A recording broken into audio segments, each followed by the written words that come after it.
તમારામાંથી કેટલાય રજત ગુપ્તાનું નામ સાંભળ્યું છે? હાથ ઊંચો કરો. Raise your hands properly if you have heard his name. 4-5 જણા છે.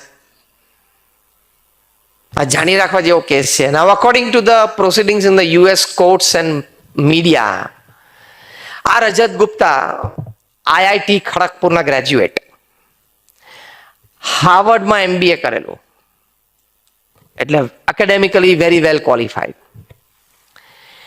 એ ગોલ્ડમેનમાં ડિરેક્ટર, મેકિન્સેમાં ડિરેક્ટર, અને 40 years ઓફ કોર્પોરેટ ઇમેજ. એની માટે ન્યૂઝપેપરમાં એવું લખાતું હતું, he is the face, corporate face of India in the western world. Rajat Gupta is the corporate face of India in the western world. શું એમના કનેક્શન્સ! હવે એવું કહેવાય છે કે એમણે એક નાની ભૂલ કરી. દુનિયાના સૌથી ધનાઢ્ય ઇન્વેસ્ટર વોરેન બફેટે પોતાના $5 billion પર્સનલ ઇન્વેસ્ટમેન્ટ માટે ગોલ્ડમેનને ઓફર કરી કે મને તમે સ્પેશિયલ ટર્મ્સ એન્ડ કન્ડિશન્સ આપો તો મારા પર્સનલ $5 billion આપું. That is nearing amount to 27,000 to 28,000 crore rupees. એટલે ગોલ્ડમેનની સ્પેશિયલ બોર્ડ ઓફ ડિરેક્ટર્સની મીટિંગ થઈ મોસ્કોમાં ટુ કન્સિડર ધીસ ઓફર, અને નક્કી થયું કે આપણે એમનું ઇન્વેસ્ટમેન્ટ લેવું. That was a big credit for Goldman also. હવે according to newspaper reports and US court proceedings એવું કહેવાય છે કે coming out of the board meeting, Rajat ગુપ્તાએ એમના ફ્રેન્ડ રાજા રત્નમને અમેરિકા ફોન કર્યો અને એટલું જ કર્યું, એક 5 સેકન્ડનો phone call, pick up Goldman as much as you can. કારણ કે ખબર હતી કે બીજા દિવસે સવારે જ્યારે આ જાહેરાત થશે કે વોરેન બફેટના પર્સનલ $5 billion ગોલ્ડમેનમાં આવે છે, એટલે ગોલ્ડમેનના શેર્સ ચડશે. એટલે અત્યારે ગોલ્ડમેન પરચેસ કરી લીધું અને કાલ સવારે ઊંચા ભાવે આપણે વેચીએ તો આપણને પ્રોફિટ મળે. એટલે રજત ગુપ્તાએ શું કર્યું, આની માટે એક પોપ્યુલર વર્ડ છે શેર્સ એન્ડ સ્ટોક્સમાં, which is known as insider trading. તમારી પાસે કોઈક એવી સેન્સિટિવ ઇન્ફોર્મેશન હોય અને એ સેન્સિટિવ ઇન્ફોર્મેશનનો તમે એવો ઉપયોગ કરો કે જે તમારે બહુ મોટા પૈસા કમાય અને કોમન મેન લોસમાં જાય, that is called insider trading. Rajat Gupta did that. એટલે એના પાર્ટનર રાજા રત્નમે તો ગાંડાની જેમ $2-3 million શેર્સ પિકઅપ કર્યા ગોલ્ડમેનના. નેક્સ્ટ ડે સવારે 10 વાગે જાહેરાત થઈ, એટલે કેલ્ક્યુલેશન પ્રમાણે ગોલ્ડમેનના ભાવ વધવા માંડ્યા. ક્રેડિટ વધી ને ગોલ્ડમેનની. બપોર સુધી વધતા ગયા, ત્યાંથી પરચેસ કર્યું, પીક ઉપર આવ્યું લાગ્યું એટલે બધા શેર્સ વેચી દીધા. It is said that they made a good $2 million profit. મજા આવે કે નહીં આવી એક ડીલ થઈ જાય તો? અહીં બધી 2-3 શોપ ચલાવવી, મલાવીમાં દુકાનો ચલાવવી અને ફાર્મિંગ કરવું, એની કરતા આવી એક ડીલ થઈ જાય, મજા આવે.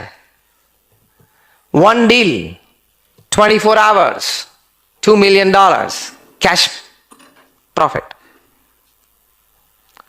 મજા આવે કે નહીં આવા પૈસામાં?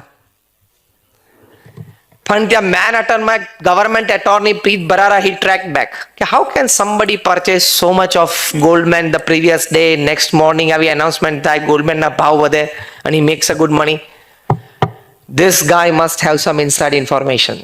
ટ્રેક બેક કર્યું બધું અને નીકળ્યું, US કોર્ટ્સમાં PIL ફાઇલ થઈ અને રાજા રત્નમ હેડ ટુ કન્ફેસ કે મારી પાસે ઇન્ફોર્મેશન હતી. Immediately 11 years in jail. Rajat ગુપ્તાનો વારો આવ્યો.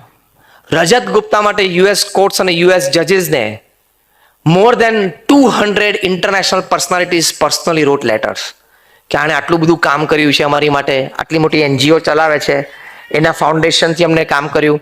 એમાં ઘણી બધી તમારી આફ્રિકન કન્ટ્રીઝના હેડ્સ ઓફ સ્ટેટ્સ અને મોટી મોટી પર્સનાલિટીઝે લખેલું કે અમારી કન્ટ્રીમાં એઇડ્સ પ્રોજેક્ટ માટે આટલું બધું ફંડ લાવી આપેલું, ધીસ ધેટ. તો please pardon him to the maximum એની પર દયા રાખીને ઓછામાં ઓછી સજા કરજો, કાં તો છોડી દો તો પણ એ વ્યક્તિ એટલું બધું સોશિયલ વર્ક કર્યું છે એ આ એક ભૂલને માફીને તો યોગ્ય જ છે.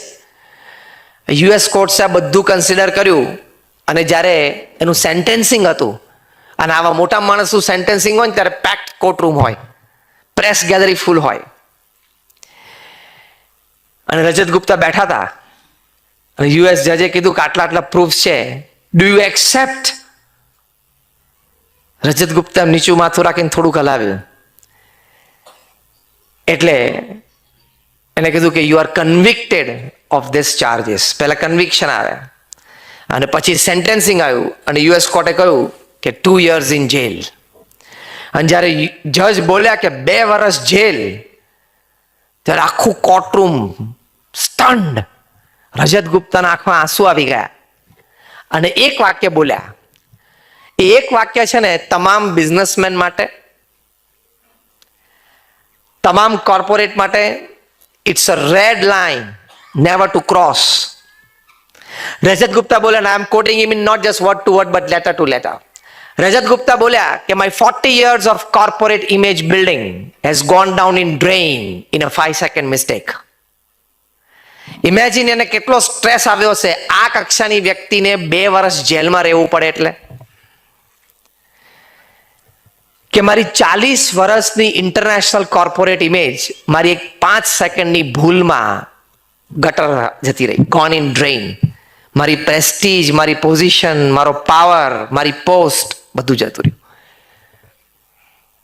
અને જ્યારે કોર્ટમાં કેસ ફાઇલ થયો ત્યારથી જ ગોલ્ડમેન એમના ડિરેક્ટર તરીકે કાઢી નાખ્યા, મેકિન્સીએ કાઢી નાખ્યા. બીજી 20-25 મોટા મોટા ઇન્ટરનેશનલ ફાઉન્ડેશન્સના બોર્ડ ઉપર હતા, બધી જગ્યાએથી એને કાઢી નાખ્યા.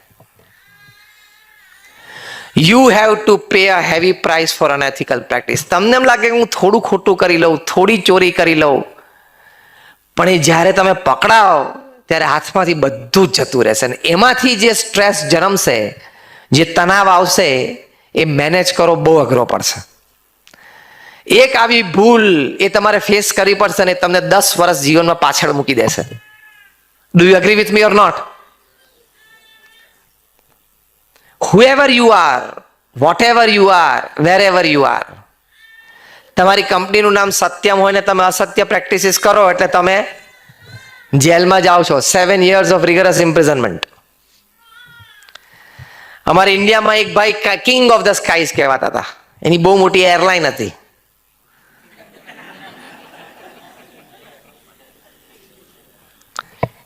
પણ બધું ખોટું કર્યું તો he had to leave India without an Indian passport. આ તો ઠીક છે, રાજ્યસભાના મેમ્બર હતા એટલે એની પાસે ડિપ્લોમેટનો પાસપોર્ટ હતો એટલે જઈ શકે, ગયા. અમારા ઇન્ડિયામાં એક ભાઈ હતા, એ બહુ સારી બોલિંગ કરતા હતા અને સ્પોટ ફિક્સિંગમાં ઇન્વોલ્વ થયા. T20 ઇન્ટરનેશનલ રમાય, T20I, એમાં સ્પોટ ફિક્સિંગ થાય. એટલે શું કે એક બોલરને એ લોકો ફોડે કે તારે કોઈ પણ એક ઓવરમાં 20 રનથી વધારે આપવાના, એ બોલ એ ઓવર તું જજ કરજે. આ T20I તો કોઈ પણ બોલર 4 જ ઓવર નાખી શકે, 5 બોલર તમારે યુઝ કરવા પડે 20 ઓવરમાં. એટલે એ સેકન્ડ સ્પેલમાં આવે ને 13મી ને 15મી ઓવરમાં, પહેલી 2 ઓવર તો પહેલી સ્પેલમાં તો એ પહેલી 5 ઓવરમાં વપરાય કારણ કે ઓપનિંગ બોલર હતા.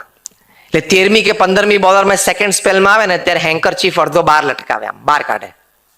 That is a signal to the bookie કે આ ઓવરમાં હું 20 રન આપીશ.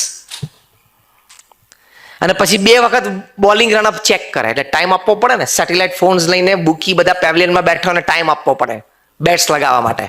પ્રાઇમરી સ્ટેજ બધું તૈયાર થઈ ગયું હોય, ફાઇનલ કોલ જ બાકી હોય બેટ માટે કે બોલ આ ઓવરમાં આ વ્યક્તિ 20 રન આપશે, શરત માર. તો પેલો કે ના, 20 રન તો ના આપે, જશે જ આ ઓવરમાં 20 રન જશે જ. તો કે ના જાય. અને સિગ્નલ મળી ગયો કે 20 રન આપીશ. એટલે પછી ઓવર પિચ ડિલિવરીઝ આવે, એકાદ ફૂલ ટોસ આવી જાય, એકવાર શોર્ટ પિચ ડિલિવરી આવે, પાછો ડીપ ફાઇન લેગ ખસેડીને શોર્ટ પિચ ડિલિવરી નાખે એટલે હુકમાં 4 કે 6 જાય. અને 5મો બોલ પૂરો થયો હોય ત્યાં સુધીમાં 20 રન જો બેટ્સમેને સ્કોર ના કર્યા હોય તો 6ઠ્ઠો બોલ, ખબર પડી ગઈ બધાને, 6ઠ્ઠો બોલ નો બોલ પડે, વાઇડ પડે. ગમે તેમ એક ઓવરમાં 20 રન પૂરા કરવાના. અને 20 રન પૂરા કરે ઓવરમાં એટલે કરોડો રૂપિયા બુકીઝ જીતે. અને આ બોલરને એક બોલના 15 લાખ રૂપિયા આપવામાં આવતા હતા. એક ઓવર નાખે એટલે 90 લાખ રૂપિયા. અને એક કે 2 બોલ નો બોલ કદાચ નાખવા પડે તો પણ એના 15 લાખ ગણવાના. હા, એ કન્ડિશન હતી. એટલે એક ઓવર 3.5 મિનિટ અને 1 કરોડ રૂપિયા. શું દુકાન ચલાવવાની મલાવીમાં નહીં?